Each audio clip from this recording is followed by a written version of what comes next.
Bon dia i benvinguts, benvingudes a una nova càpsula de coneixements de física i química de primer de batxillerat, en la qual s'enunciarà el primer principi de la termodinàmica, però no només això, sinó que intentarem mostrar com es va arribar a la seva formulació a partir de certs experiments que va realitzar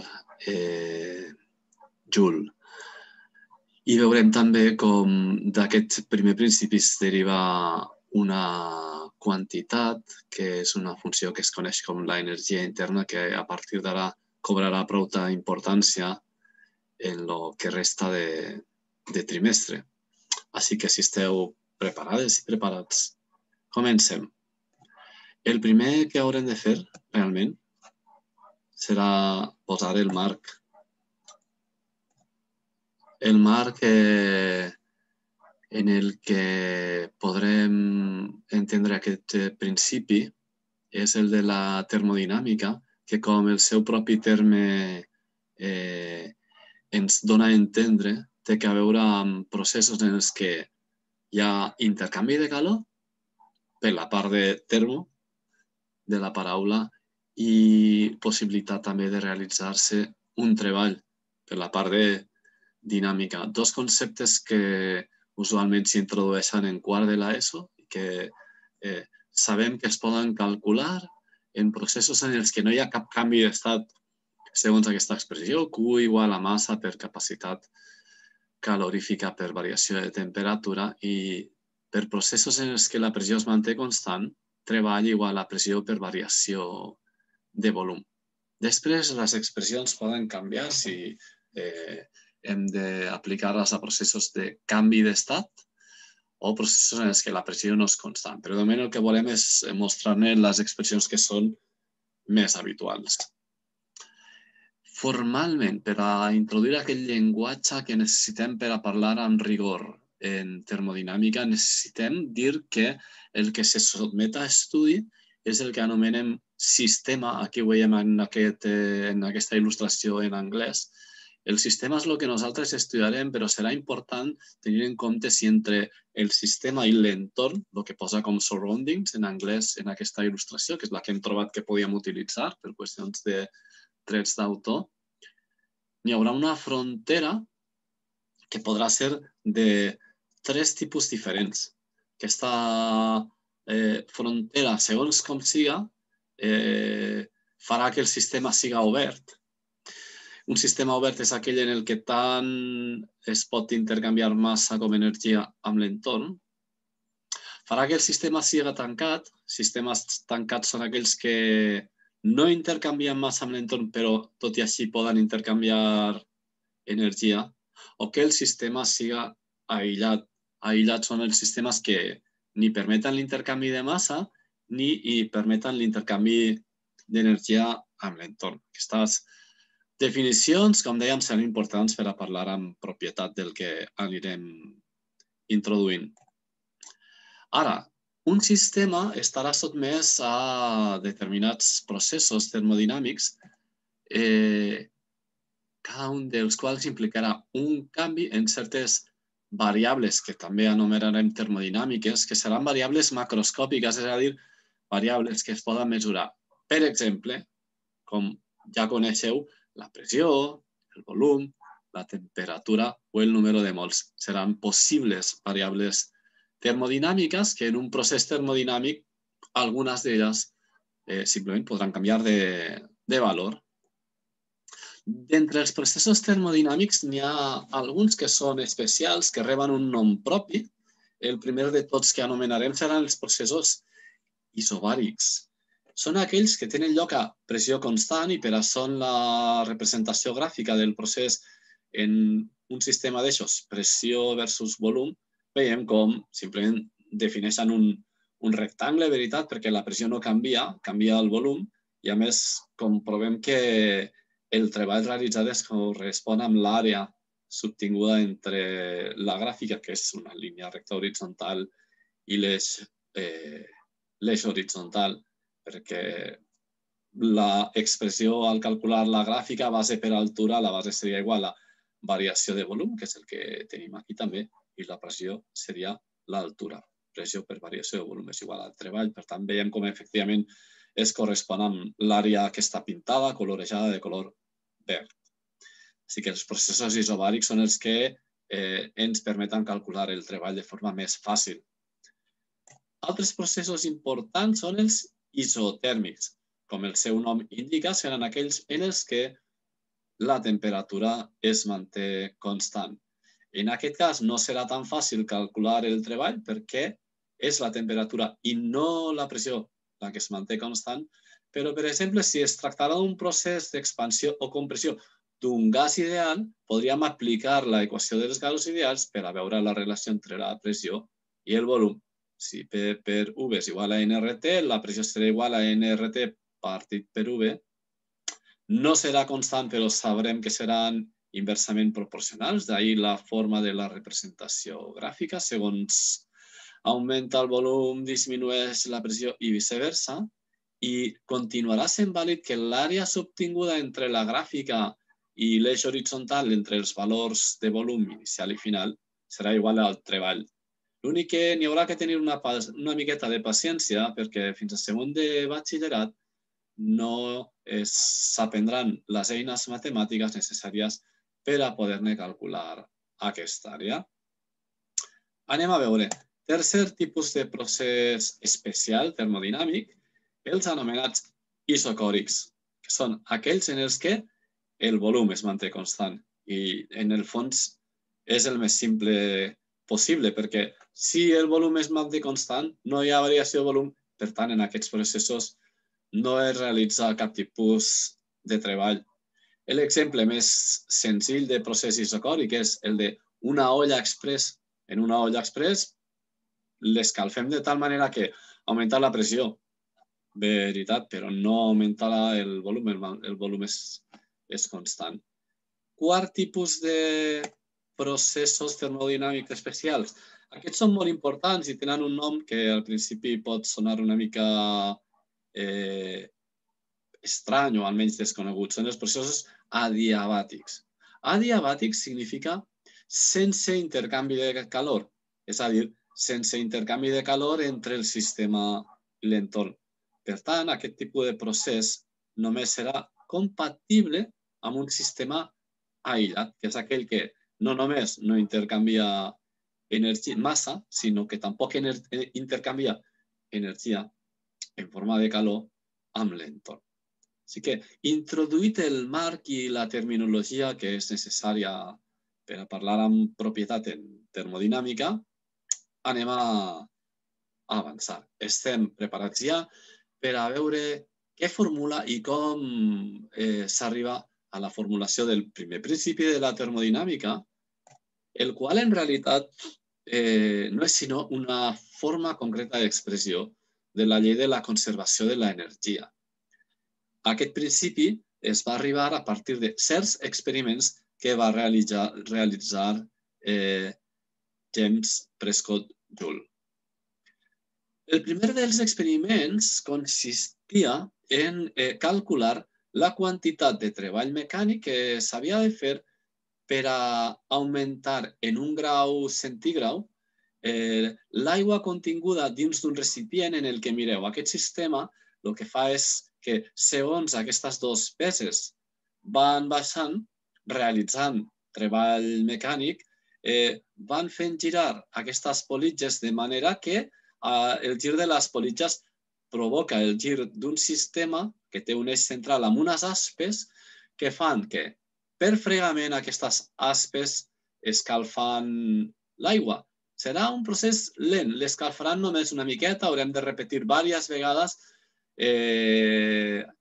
el procés recollint les peces i tornant-les a deixar caure per a que puguem arribar a apreciar l'augment de la temperatura a partir d'aquest termòmetre que es col·loca dins en contacte amb el líquid d'1 grau centígrad.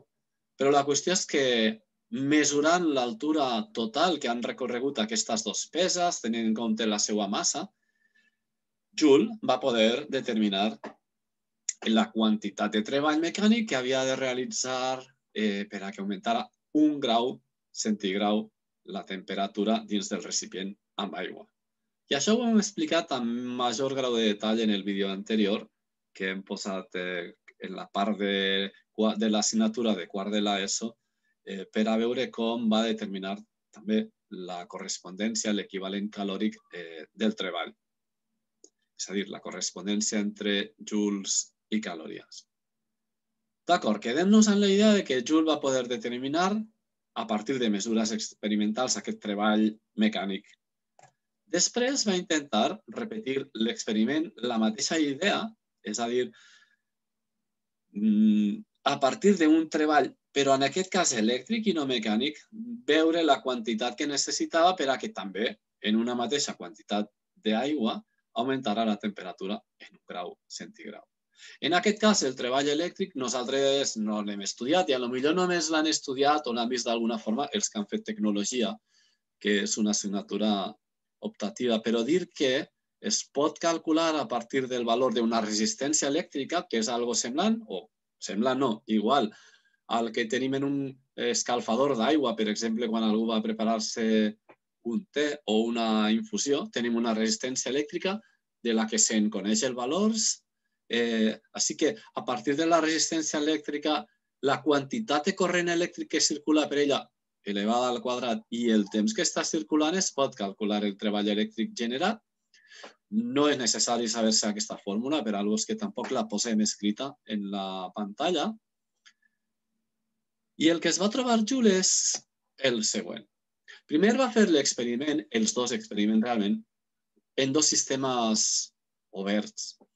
I l'evidència experimental va demostrar que el treball mecànic i el treball elèctric que havia de realitzar per augmentar en 1 grau centigrau la temperatura era diferent.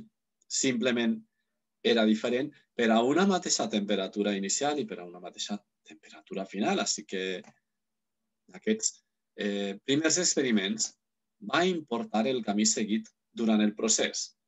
Depenent de si el camí era el propi que realitzava un treball mecànic o el propi que realitzava un treball elèctric, la quantitat de treball que havia que realitzar era diferent per a generar la mateixa quantitat de calor, per a augmentar la temperatura en la mateixa unitat, en 1 grau centigrau, i partint de la mateixa temperatura inicial i arribant a la mateixa final. Bé, després, Joule va adonar-se de la importància de repetir aquests dos experiments, però per a un sistema aïllat en lloc de tancat. Així que va procurar per tots els medis que les parets del sistema foren tals que impediran no només l'intercanvi de matèria, sinó també d'energia amb l'entorn. I al repetir aquests dos mateixos experiments, però utilitzant un sistema ben aïllat, va constatar que en aquest cas sí que la quantitat de treball que anomenem W3 i W4 associat a treball mecànic i treball elèctric per a un sistema aïllat i per a una mateixa temperatura inicial i final, ara sí que eren iguals. Remarcar que aquesta és una mera conclusió que s'arriba a partir de les dades obtingudes experimentalment i, per tant, en aquest cas, no ha importat el camí seguit durant el procés. A partir d'ahí, la conclusió es pot enunciar de la següent forma, i és que el treball adiabàtic, recordeu que adiabàtic significa sense intercanvi de calor, no depèn del procés termodinàmic, no depèn de si el procés ha sigut mecànic o ha sigut elèctric. Només depèn de l'estat termodinàmic inicial i final, que en aquest cas venia donat per la temperatura inicial i la temperatura final. Això es pot expressar de la següent forma. Atenció, el treball adiabàtic és igual a la variació d'algun tipus de funció que està directament lligada a l'estat termodinàmic del sistema, de tal manera que només depèn del valor d'aquesta funció en l'instant inicial i en l'instant final. Concretament, el seu valor en l'estat final menys el seu valor en l'estat inicial. D'ahir la delta, que sabeu que significa variació de. És que el treball adiabàtic serà igual a la variació d'aquesta funció que anomenem la lletra U majúscula i coneixem com energia interna del sistema. Pensar que quan es va concebre aquesta idea de l'energia interna es va fer des d'un punt de vista macroscòpic, sense saber el que era realment.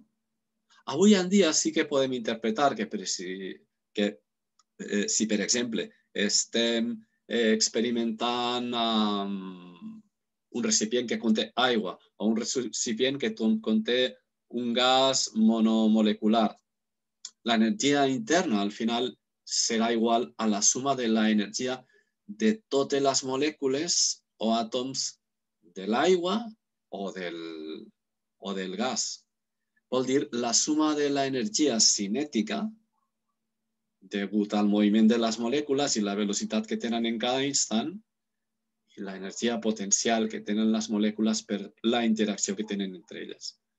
Però el mèrit de Joule és haver formulat això quan encara no es coneixia molt bé quina era l'estructura interna de la matèria. Alguna idea es tenia perquè ja estava vigent el model atòmic de Dalton, però encara molt imprecís. Així que ara la idea serà extrapolar aquesta identitat, treball adiabàtic igual a variació d'energia interna, al cas més general en el que el sistema pot estar obert. Així, la idea serà que quan el sistema ha estat obert o en un sistema tancat, però mai en un sistema aïllat, a més de generar treball aquesta variació d'energia interna, a més, una part d'aquesta variació d'energia interna es tradueix en l'intercanvi de calor. Així que, més en general, podem dir que l'enunciat del primer principi de la termodinàmica serà que la variació d'energia interna serà igual a calor més treball. Ara, dir que tant el calor com el treball poden ser positius o negatius. En la forma que es va expressar inicialment aquest principi, es va adoptar el que es coneix com el criteri de signes egoista. Què vol dir egoista? Vol dir que el sistema no vol ni generar calor ni realitzar treball. Així que per al sistema generar calor o realitzar treball de signe negatiu, rebre calor o que es realitzi treball sobre el sistema tindria signe positiu. El que passa és que posem-nos en el context de principis del segle XIX, en la revolució industrial i en la creixent importància de la utilització de les màquines de vapor. Això va fer que canviara el criteri de signes a un que es coneix com el criteri de signes econòmic. Per què? Perquè el rendiment econòmic de les màquines de vapor, les locomotores, es va concebre que en aquest cas el que era positiu era que la màquina realitzarà treball sobre l'entorn. De manera que en aquesta formulació del primer principi de la termodinàmica, en la que tenim delta U igual a Q menys W, el criteri de signes és el que estem mostrant en la pantalla, en el que desprendre calor és negatiu, rebre calor és positiu, però en quant al treball és al contrari. És positiu que el sistema realitzi treball sobre l'entorn i és negatiu que l'entorn realitzi treball sobre el sistema. Molta atenció amb el criteri de signes, perquè mireu què passa, que alguns llibres utilitzen un i altres llibres utilitzen l'altre. Així que aquí el que convé és que tinguem molt clar quin criteri de signes adopta cada un i no mesclar-los. Després, el que veiem que també és tremendament important, i ho serà, veureu cada vegada més, és el fet que aquesta energia interna és algo que està intrínsecament associat a l'estat termodinàmic del sistema.